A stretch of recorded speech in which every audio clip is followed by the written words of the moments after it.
the enemy within. I, the Lord, search the heart and test the mind, to give every man according to his ways, according to the fruit of his deeds. After an illogical military tactic, the walls of Jericho fell. Israel entered the city and razed it to the ground. Victory whose? Elohim's, since Israel had little to do with it. After a well thought out military tactic, Ai wins. Defeat by whom?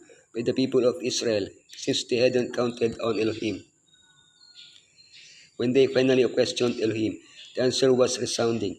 Israel has sinned and can no longer defeat its enemies. How can it regain divine favor?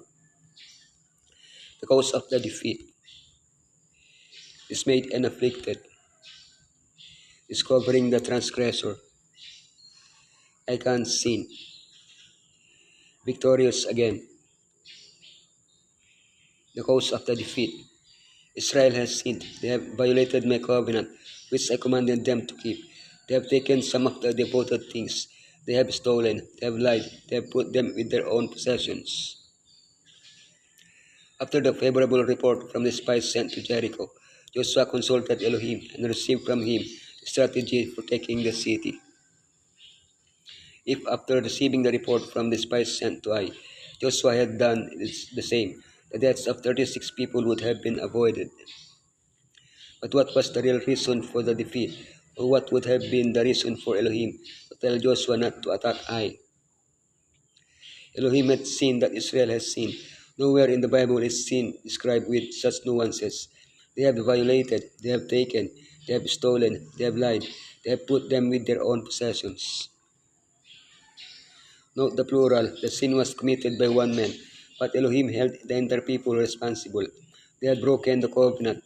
Sin had to be rooted out so it could be restored. Dismayed and afflicted. And Joshua said, Alas, sovereign Lord, why did you ever bring these people across the Jordan to deliver us into the hands of the Amorites to destroy us? If only we had been content to stay on the other side of the Jordan. Joshua and the elders were dismayed by the defeat at Ai, and they showed clear signs of mourning. Joshua then reacts with a tantrum similar to Israel's repeated reaction during their 40 years of wandering. Why did you bring us across? If only we had been content to stay. However, Joshua's spirit was not the same as that of the Israelites in the desert. His complaint was not motivated by disappointment, but by fear that Elohim's name would be dishonored among the Gentiles. He clearly saw that Elohim's character would be interpreted by unbelievers based on how his people acted. Today we continue to be Elohim's testimony in the world. What a great responsibility. Discovering the transgressor.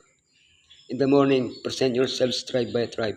The tribe the Lord chooses shall come forward, clan by clan. The clan the Lord chooses shall come forward, family by family. And the family the Lord chooses shall come forward, man by man. To remove corporate sin, the guilt of the entire people, the sinner had to be eliminated. Wouldn't he be forgiven if he repented? Of course he would, but Achan showed no sign of sincere repentance, and he had plenty of opportunities to do so. The investigation process was announced and postponed until the next day. Achan fell silent. The tribe of Judah was taken. Achan fell silent. The family of Sarah was taken. Achan fell silent. The leader Sabdi was taken. Achan fell silent. Achan was taken. Achan fell silent.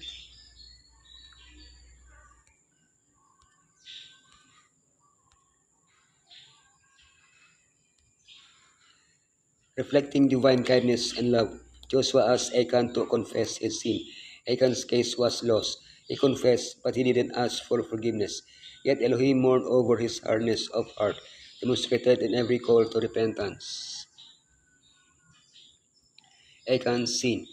When I saw in the plunder a beautiful robe from Babylonia, 200 shekels of silver and bar of gold, weighing 50 shekels, I coveted them and took them. They are hidden in the grounds inside my tent, with the silver underneath. Joshua asked Achan to give glory to Elohim and confess his sin. It was his last chance. If when he confessed, he had asked for forgiveness, but he didn't, and there was no forgiveness for him. Like Eve, Achan so desired and took, and his sin affected many. Like Ananias and Sapphira, Achan took some of the accursed things dedicated to Elohim and paid for them. The decisions Achan made in Jericho were diametrically opposed to those of Rahab. Rahab, she hid the spies on the roof.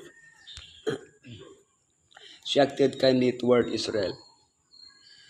She favored victory because of of his faith. She made a covenant with Israel. She freed her life, and that of her family. Achan, he hid the loot in the ground. It brought its trouble to Israel. He caused defeat by his works. He broke the covenant of Israel. He died with his family, victorious again. Then the Lord said to Joshua, "Do not be afraid, do not be discouraged. Take the whole army with you, and go up and attack Ai. For I have delivered into your hands the king of Ai, his people, his city, and his land." As in Jericho, Elohim provided Joshua with the strategy to gain victory over Ai. During the night, an ambush was set up behind the city. At dawn, the army approached Ai and pretended to flee before them again.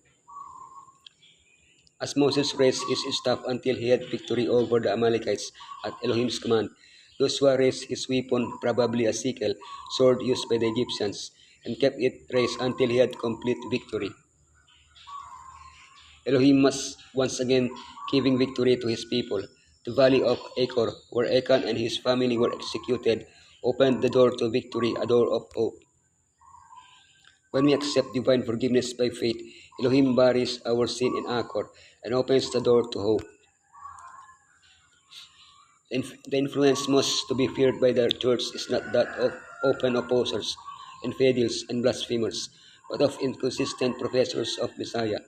These are the ones who keep back the blessings of the Elohim of Israel and bring weakness upon the church, a reproach that is not easily wiped away.